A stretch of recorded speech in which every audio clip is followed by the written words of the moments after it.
kept it real. Then so I left the bitch on call. She got all that ass, fuck. I broke the main counter, but he count these rats for me. Yeah.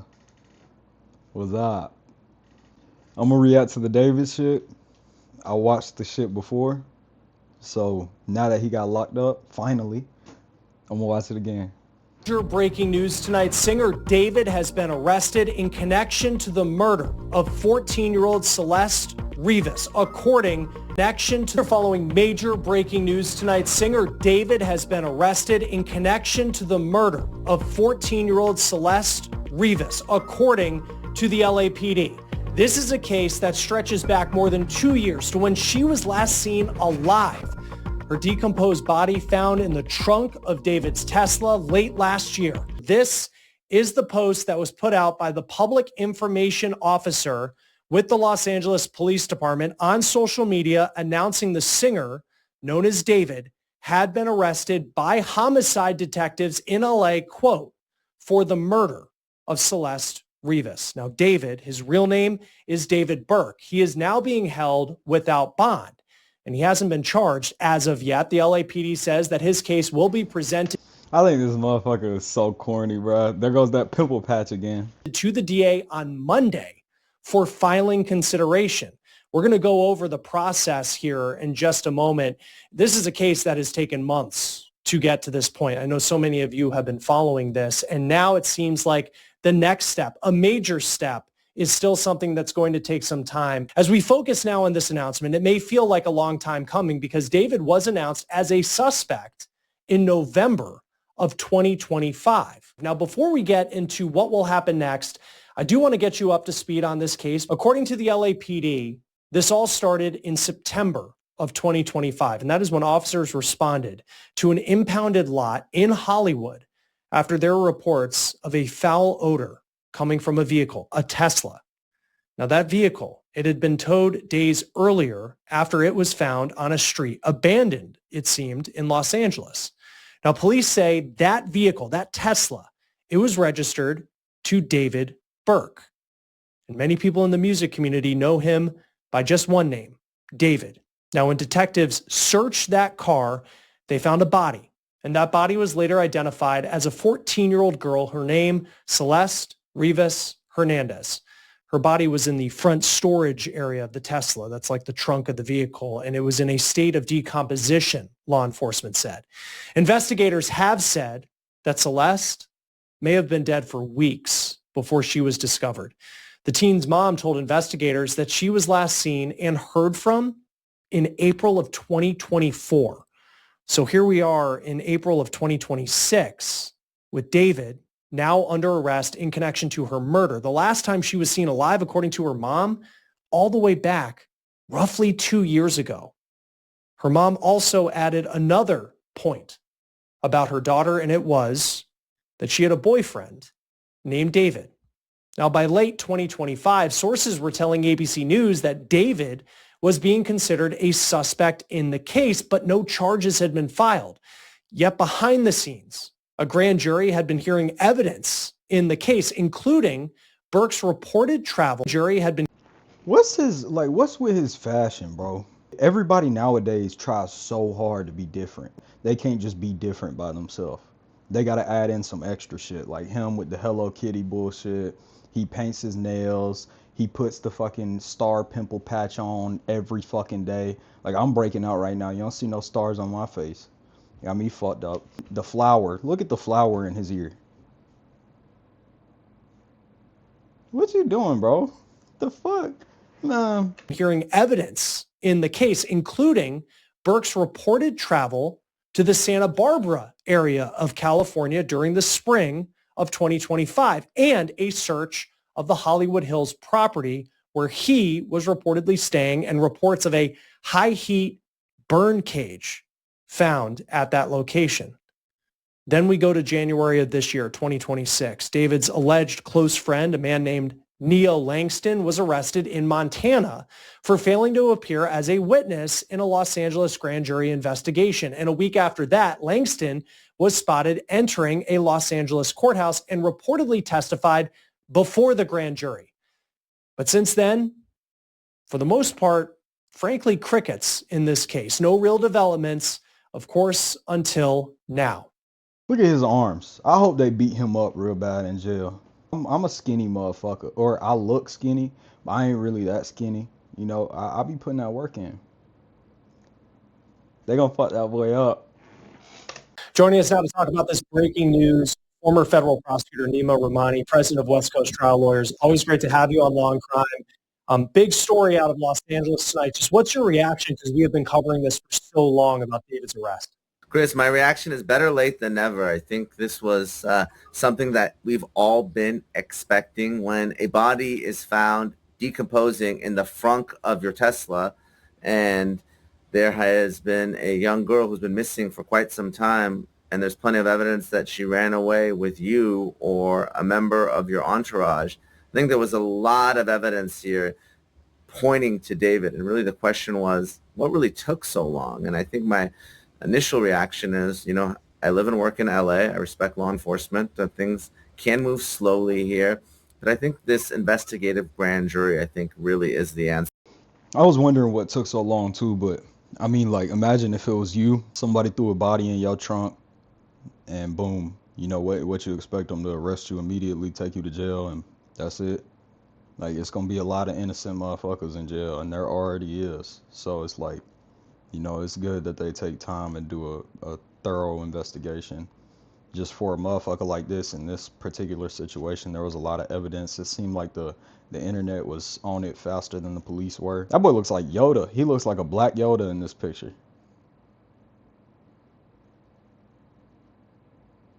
Ugh.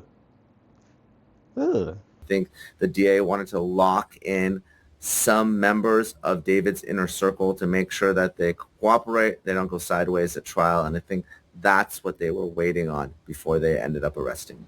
That makes sense. So the announcement that came from the LAPD's TIO account says he's been arrested in connection to the murder of Celeste Rivas. And then it says that he's being held without bond.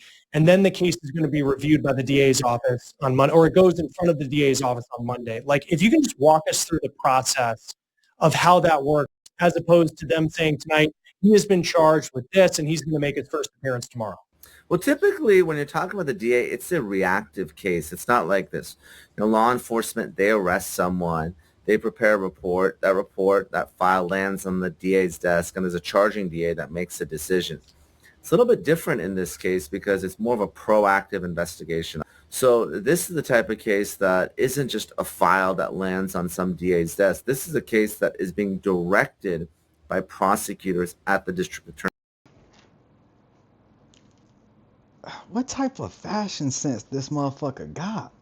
I don't know about anybody else, but that shit not hard to me at all.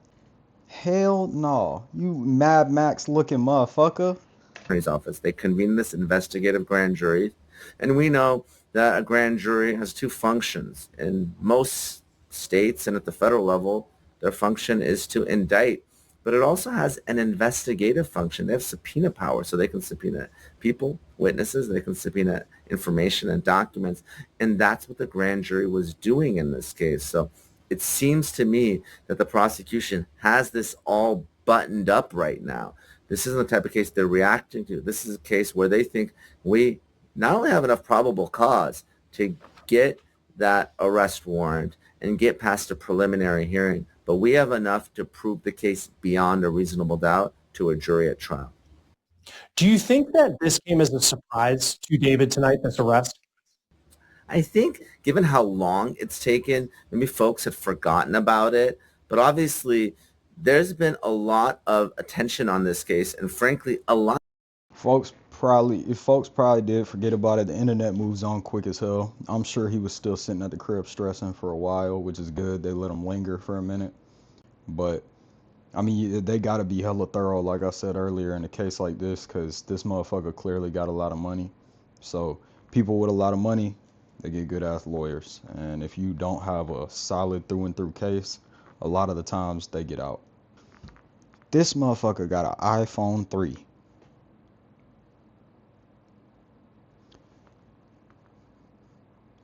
The people who were listening to his music, when they like go on his IG and see him posting shit like this, they let him get away with it. He got on his mother's glasses and an iPhone 3. What's up with the rappers? It's like just all this weird shit. We saw Playboy Cardi with a diamond sucker and he was sucking on it. And then we got this motherfucker with Hello Kitty, iPhone 3, pimple patches, and candy bracelets, and his mother's glasses. Negative media attention. Again, I sit here in LA and a lot of folks are asking, what is LAPD doing? How could a young girl be missing for so long? How could her teacher give an interview saying that she ran off with someone named David? How could her body be found in the trunk of a vehicle? I mean, even if it was an accident, that in and of itself is potentially a crime. So why haven't any arrests been made? And I think really now we're going to know the answer very soon. I think the information is going to come out. We're going to have a lot more of the evidence, whether it's witness testimony, cooperators, whether it's electronic evidence, cell phones, social media. There's a lot of people watching. Social media, sleuths, detectives, they've followed that digital footprint, right? And they've seen, pictures, images on social media of the two seemingly together. And I think all those are sort of bricks in the wall that are going to eventually be the reason that David is convicted in this case. And we're going to check his IG. His profile picture is Hello Kitty with an explosion behind it. What the fuck? And then this the second slide. You got this, and then you got this. Look at how he gives her a hug.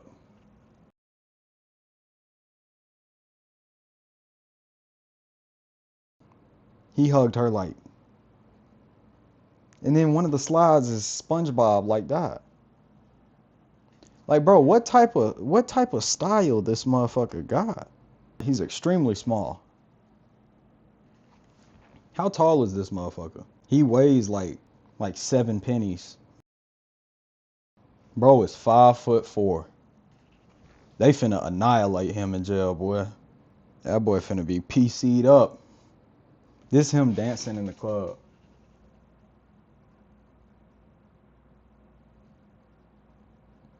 All that damn hip shaking with a Hello Kitty thing attached to his jeans. Y'all let this boy get by like that? I ain't gonna lie, one of his songs was kind of fire. But the minute I would have got on Instagram and seen this, I would have said, yeah, nah. Neil Langston, one of David's friends, he gets arrested for not cooperating with this grand jury. What stands out to you just about the way, from at least on the outside, it seems that prosecutors have been going about this? Yeah, think about that case. If I recall correctly, here's someone who refused to testify before the grand jury, and the DA's office went out of state to get an arrest warrant to bring him back to California. I mean, that's how seriously they're taking this case, if I recall correctly.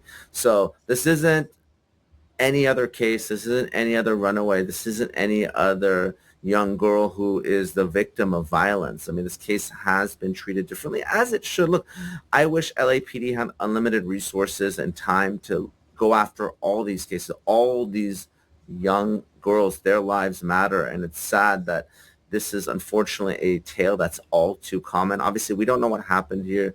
We don't know if it was an accident. She was murdered intentionally. She overdosed. She was trafficked. I mean, there's all sorts of speculation out there. I don't know exactly what happened. But what we do know is this is a young girl that was missing for quite some time. She had run away at least once before, and it took a very long time to find her. So I think during that time period, there's going to be a lot of evidence. Obviously, we've seen some of the video evidence the last time she was seen. Again, I expect there to be a lot of digital evidence. It's going to be a strong case, I think, when it's all said and done. And when it comes to just kind of how the mechanics of the whole situation works out. So if he's arrested tonight, he's being held without bond. He hasn't specifically been charged with anything. And then you have, on Monday, it's going to go in front of the DA. Like, how are you able to hold him for that long a period of time, even through the weekend potentially?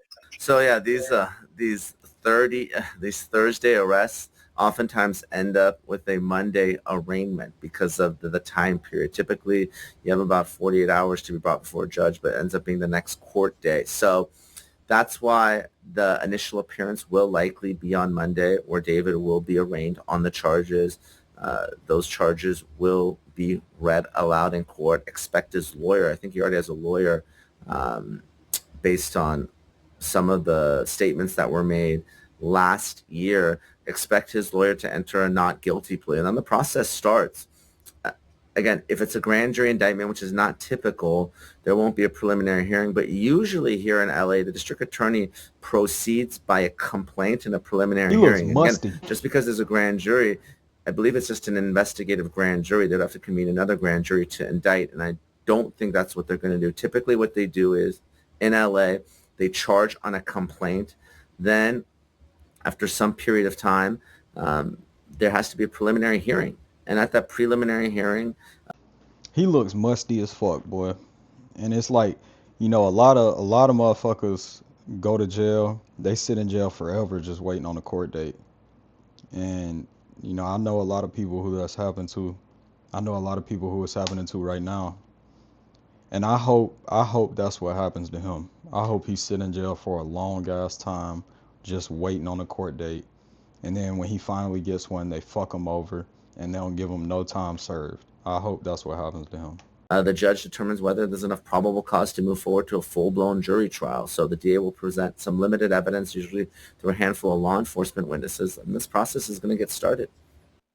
And that was kind of my next question, because we don't know specifically the cause of death, you know, at this point. You know, we know the state at which her body was found, sadly, but then we also don't know what the charges specifically he's going to face. How much may we learn, knowing how much in LA and in California when it comes to, I think of a state like Florida, and you can find the probable cause document online. How much might we learn on Monday if that's when he's arraigned on something? Well, I think we're going to learn a lot. Obviously, the nature of the charges. So you have first-degree intentional murder, you have special circumstances, you have second-degree murder, you have manslaughter if it's an accident. Obviously, there might be charges related to moving the body. Are there going to be potential sex charges? I mean, I think that would be obviously very important. I mean, again, we're just guessing right now. Sure. There's no death penalty here in California. There's been a moratorium. We haven't had an execution in 20 years. So don't expect to see the death penalty regardless of what the charges are. But again, you know, first degree intentional premeditated murder, special circumstances, if there's any type of enhancements, that's all going to be very telling. And look, it's just a matter of days before this evidence comes out. And when you think about moving past Monday, depending on what the charges are, like, what does the timeline potentially look like for a prosecution of David?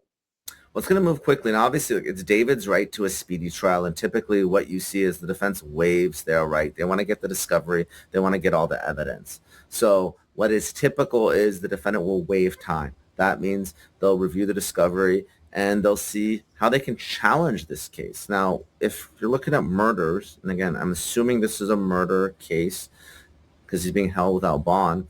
I mean, typically you have three types of defenses. One, it wasn't me, right? So you got finger pointing, it was an accident, or I didn't intend to do it, right? So something happened that was something less than murder, or some sort of self-defense. Now, obviously, Celeste Rivas, by all accounts, is a pretty small young girl. I would be surprised if there's a self-defense argument, just like Nick Reiner, right? Surprised if you see self-defense in that type of case. His parents are a lot older, they're in their bedrooms. But typically, if you're seeing, like, what is the defense going to argue, they either argue identity, they argue intent, wasn't premeditated, it was an accident, something along those lines. It was manslaughter, heat of passion, legal insanity.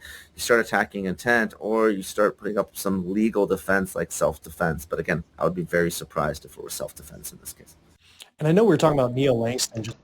He looks like the type of motherfucker who would try to claim insanity, and sounds like that type of motherfucker too. If you listen to his music, you see the messages he texted her, all this weird shit that he was putting in Discord. I hope that shit don't slide. Man, you gotta be insane to be wearing some of the fits that boy wearing, but man, I really hope that shit don't slide. A short time ago, but you think about witnesses in this case and who may have already talked to law enforcement, what type of information that law enforcement may have. We don't know what those conversations were like, but what are those conversations typically like in a general sense as a prosecutor when you have someone who might be a friend of David, might be a friend of someone who's now going to face some pretty serious charges about getting that person in line with what you want as a prosecutor? Well, Chris, I sort of cut my teeth on drug trafficking cases, and when you're dealing with any criminal organization, and I'm not saying David's entourage is a criminal organization, but what you want to do is you want to lean on the less culpable people in the organization. Maybe someone was, for instance, giving Celeste Rivas drugs, maybe someone wasn't involved in the murder, but they had access to the Tesla. It seems like a lot of people did. What you want to do is lean on them and make sure they flip against the most culpable person in the organization. It's really prosecution 101. And what makes some of these charges strong, let's say you have a conspiracy charge, conspiracy to commit murder. You can really have nothing to do with actual murder, but if you're engaged in overt acts and furtherance of the conspiracy, and let's say it's some larger conspiracy, let's say it's a trafficking conspiracy, well, the next thing you know, you could be substantively on the hook for Celeste Rivas's death, even if you didn't actually kill her. So there's a This is the first time I'm saying this. It's probably the only time, but they're gonna try to hit his homies with guilty by association, all type of other shit. And I hope all them boys snitch. They look like they gonna snitch, but I really hope all them boys snitch on his They gonna fold for sure, but I hope they do. time that other individuals may be facing as co-conspirators, accessories, if they're aiding and abetting. And what you want to do is lean on them, make sure to get the information you want, make sure it's truthful, make sure they're going to cooperate. That's what that grand jury is for, testifying before the grand jury. Lock them in so that way when you move forward against the principal, the person that you think is the most liable, the most culpable, seems like it's David here, that you have those witnesses locked in, because otherwise, guess what? They're going to be the next people to be charged and arrested. Not David, who is responsible for this. So I think there is that relief. But now the real work starts, because now you have a lawyer on the other side, and David has money and he's already lawyered up. At least that's my understanding. That's going to fight this tooth and nail. And That's because there's no death penalty in California, and because you're not going to give a discount on this case, you're not going to give David, if he really was involved in sort of recruiting or enticing this girl, potentially kidnapping her and killing her, are you going to give him anything less than life? So there's no real deal to be had here. There's no death penalty to take off the table. So this is the type of case that's very likely going to go all the way to jury trial. That's just the reality of it. So, but if you're talking about the people that I've been thinking of, it has to be Celeste Rivas's family. I can't imagine what they've been going through all these years. Your young girl goes missing and then she's found dead, and you really don't have answers. So hopefully the family can finally get some answers for everything that they've suffered through. Just before we go, I just want to reiterate this news once again and what we know at this point. We know that David has been arrested in connection to the murder, and murder is the word that is being used here by the Los Angeles Police Department in connection to the murder of Celeste Rivas. And this is key, as he's being held without bond right now. We don't know what charges he's going to face, but this case will be presented to the district attorney's office in LA on Monday, and we'll continue to follow this closely. And boy, that's crazy. It's just crazy. Like I said before, I hope they lock his bitch ass up. I hope he gets in jail and they beat the brakes off him, which is probably gonna happen. I don't know with somebody of that stature and everything. I don't know if he gonna end up in, general population, but let's say he do. He looks to be a very easy person to take advantage of, and he gonna have a hard time. But let's see what happens. How long court be taking? A year from now, whatever. We may be hearing, David got beat the fuck up in jail. If he did it, I wish him the absolute worst, and I hope his homies flip on him. And yeah, fuck him.